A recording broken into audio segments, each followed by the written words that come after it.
歡迎大家咧再次嚟到物理工作室嘅呢個 channel 啊！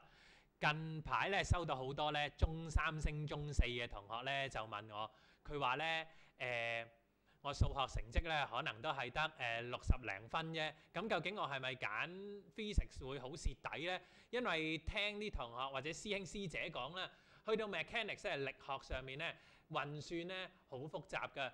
MC 咧可能要用10步8步先可以做到答案。如果我而家數學都係一般咁，咪好蝕底咯。嗱，咁我又想講翻一個 concept 俾佢哋聽，因為好多同學咧做 MC 嘅時候咧，佢當 shortcut 咁做啊。考試局其實就希望大家咧用50分鐘就去解決33條嘅 MC。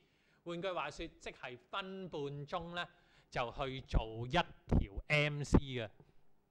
咁如果你每一條都當 shortcut longcut 咁做，其實係費時失事咯。所以今日咧，我哋就決定咧教大家一個有關 square law 問題嘅必殺技，希望大家咧可以用一個好短嘅時間就做到一條 MC。嗱，咁我哋今日咧就揀選咗一條做示範啦，就係2013年 Paper 1A 嘅第8條。嗱，呢一條咧當日嘅答中百分率咧係41%。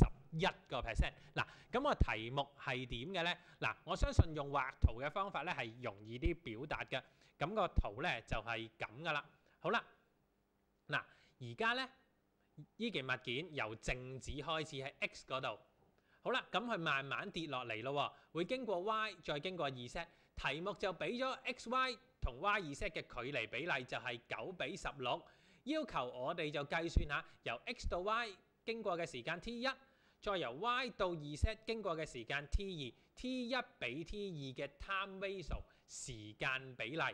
好啦，好多同學做呢條題目呢，佢真係會當 shortcut 咁做嘅喎。佢一望到，咦，考試局亦都有提供呢條公式 ，S 等於 UT 加1/2 GT square。由於一開始由靜止開始 release from mass， 佢當呢度係0咧，咁佢就會用我以下嘅做法啦。嗱，望一望啦，佢就會由 X 去 Y， 距離係9等於1/2 GT1 square， 照放落去啦，咁佢就可以揾到 T1 係幾多。照板煮碗地，佢由 X 跌到落2Z。距離係9加16，佢就會同樣辦法會揾到 T1 加 T2。嗱，當然啦，如果佢運算係準確嘅，佢會揾到我而家嘅答案。咁但係呢個只不過係 T1 加 T2 嚟啫喎。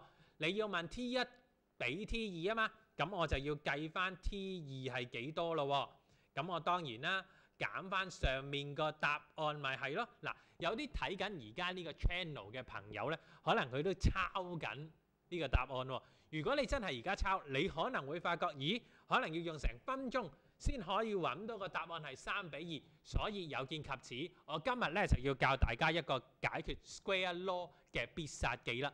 乜嘢係 square law 呢？好啦，咁我哋又睇一睇咯。呢條題目正正符合我哋所謂 square law problems。原因為我哋係知道 S 係等於1/2 GT square 嘅喎 ，S 同 T 二次方係有關嘅喎，見到有二次方喎，咁所以呢個係我哋嘅 square law problems 啦。好啦，要解決呢啲問題咧，原來係一個超級方便嘅方法嘅喎，尤其是做呢啲咁嘅 ratio 問題啦。我相信大家必定學過我而家用粉紅色框框畫住嘅呢一種數列嘅喎，0對0、1對1。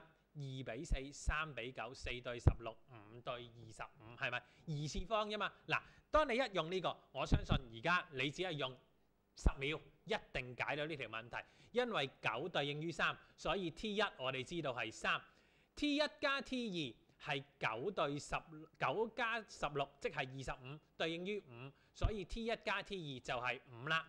由此我哋可以揾到 T2 係2，所以 T1 比 T2 應該係3:2。嗱，有啲同學話：喂，咁係咪淨係對應到呢種問題㗎？嗱，呢一種 square law 嘅方法咧，唔止淨係對應喺我哋而家呢啲所謂拋體嘅問題嘅喎。遲啲我哋喺 electric field 電場嘅計算一樣可以用到呢啲 square law 嘅方法。嗱，到時我會再向大家做多一次或者介紹多一次，你會見到，咦，熟口熟面嘅方法嚟嘅喎，其實啱㗎。呢個 square law problems 真係可以解決到好多 DSE 嘅問題。